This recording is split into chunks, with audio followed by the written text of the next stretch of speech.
Hacksaw Ridge is the best war movie that I've ever seen. And I've seen a heck of a lot of war movies. We all have. They're a Hollywood staple. And interestingly, Hacksaw Ridge is not the best war movie when it comes to visual effects. It's not the best war movie when it comes to cinematography. It's not the best war movie when it comes to the teaching of history. Other films have done a far better job in each of those categories. But what makes Hacksaw Ridge the best overall is its emotional truth.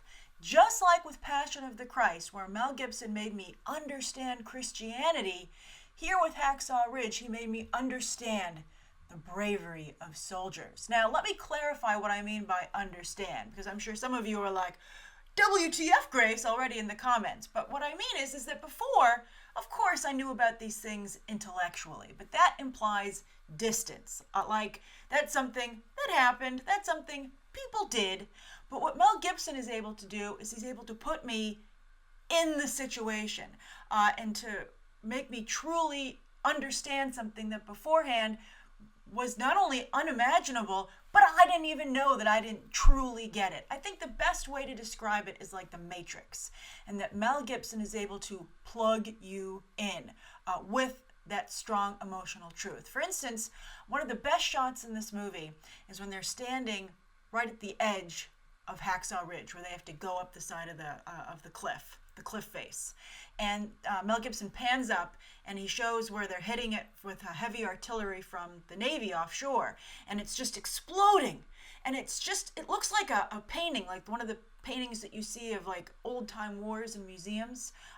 As a New Yorker, I would put it in there with like the Metropolitan Museum of Art. And I've seen those paintings. But here, Mel Gibson made it come alive. And he made me understand what it felt like to stand on the edge of that battlefield, on the edge of hell, and know that you have to move forward. And to move forward, it's both intellectual and emotional. Like, Mel Gibson can really get into the head of the individuals he's depicting, whether it be Jesus Christ or, in this case, some very brave young men. I was just absolutely shocked at how good this was. And I also think, I'm sorry, I just want to make sure I get this right, so I've got my notes here.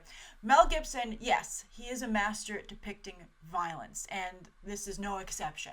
This is some of the most violent depictions of the battlefield that I've ever seen.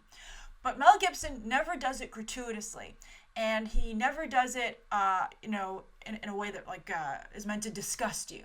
What Mel Gibson is trying to do is just to present to you the simple truth of what war is really like. Men tearing each other apart. And that's crucial not only in authentically depicting war, but to contrast it with Desmond Doss, who says, and it's just so beautiful the way Mel Gibson constructs it, and I'm sure obviously it was beautiful in real life, which is why this man is a decorated soldier, but one guy wants to put a little bit of a piece of the world back together as it tears itself apart. And the movie really does a good job of not only illustrating that in the script, but illustrating it visually in the film itself. Also, I also said that in my notes that Desmond Doss is feeling that every single life is important instead of just marks on a scoreboard was also really awe-inspiring because too often in war, especially foot soldiers are just seen as cannon fodder, particularly in some of the older wars. So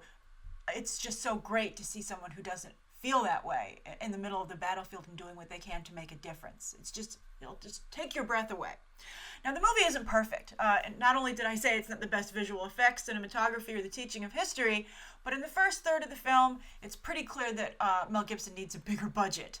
Also, try as he might, and as hard as he might wish it, Australia does not stand in for Virginia. The foliage is a dead giveaway, and also even though the light quality is off. I mean, it's a very good substitution for when they find themselves, on the Eastern Front fighting against Japan. That's a good, because it's in the same part of the globe, but it was hard for me to see that as America, despite some very good performances. Now let's move over to the performances, because while Mel Gibson elevates this film with his visceral depiction of the humanity of war, his cast ain't too shabby either. They really hold up their end of the bargain. Vince Vaughn, I have to say, I thought he was miscast. I thought, oh, he's the only actor, name actor from the United States, I guess, who will still work with Mel Gibson. But he's really good here. He's funny. He has a lot of good humor, but he also has a stern matter-of-factness during the battle sequences.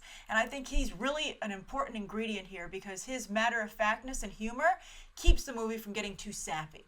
He's a good balance to Andrew Garfield's character. Don't worry, we're going to talk about Andrew Garfield.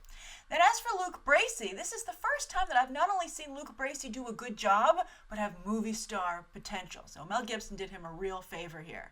Also, the whole cast, Hugo Weaving, he does a good job. He has two really powerful moments as Desmond Doss's father. And Teresa Palmer really does a good job channeling Rachel McAdams. And there are a whole slew of Australian actors that you'll recognize from character and small roles here in the United States, doing excellent jobs portraying Americans.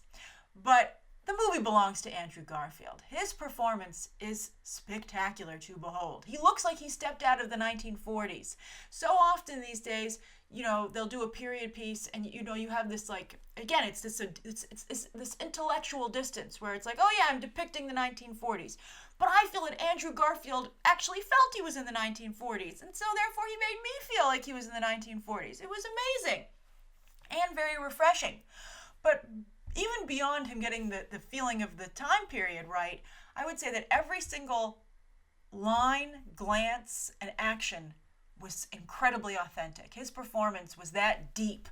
It just was really a thing of beauty to behold. I also think that one of the most important things about his performance and the film itself is that Desmond Doss's faith is something that's private.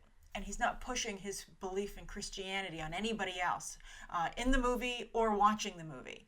And that's important because while people who have equally strong religious faith will relate to Desmond Doss, I think he's also very relatable to anyone who just believes in anything. I mean, this isn't a movie about Christianity per se. I mean, that's Desmond Doss's, faith of choice. But I think it's really, in the broader scheme of things, just about faith, conviction, and goodness in general, which are the best parts of humanity for everyone, no matter what religion you choose to believe in. So I thought that was a really crucial part of the movie that Mel Gibson got right. It was a really important tone and balance to strike, and they do. And so I think that Hacksaw Ridge, it's a great movie. It does have its flaws. So for that reason, I feel that its best shot at getting some awards nominations is Andrew Garfield, and that's what I think Lionsgate should. That's who I think they should really push during awards season to get him a nomination. And I have to say, we haven't seen all the other contenders yet, but I think he might even be deserving of the win for Best Actor for his work here. It was really that good. Finally, they wrapped the movie up with some interviews with the real Desmond Doss, and also the commanding officer that Sam Worthington plays in the film. And those interviews were great because not only is it nice, of course, to see the real life people that you just spent 2 hours with, who are just so incredible, but also their interviews kind of back up the movie that you just watched to make you realize that Mel Gibson didn't embellish, that these were true stories, and he told you as the story as it was, as Desmond Doss has told it, who, of course, was the one who was, in many cases, as you'll see in the film, the only one there. In this, it's just, I don't want to give too much away. It's just absolutely stunning. And I have to say that in addition to this movie making you really appreciate veterans, I mean, you will never feel the same way about veterans again after watching this movie. But also, it shows you that someone is truly passionate about something and they're coming from a good place. Even if you don't agree with them, or even if you don't understand them, you should maybe let it play out. As, again, I preface this. It has to be coming from a good place. But maybe you should let it play out because that person and their beliefs just might surprise you. Wow, what an amazing movie. Make sure you see it. All right, so if you've seen Hacksaw Ridge, I'd love to hear your thoughts down below. Be careful not to give away any spoilers without a spoiler warning because there are some really incredible surprises in the film. And again, I'm looking forward to continuing the discussion with you down below, and you can check out some more videos right now.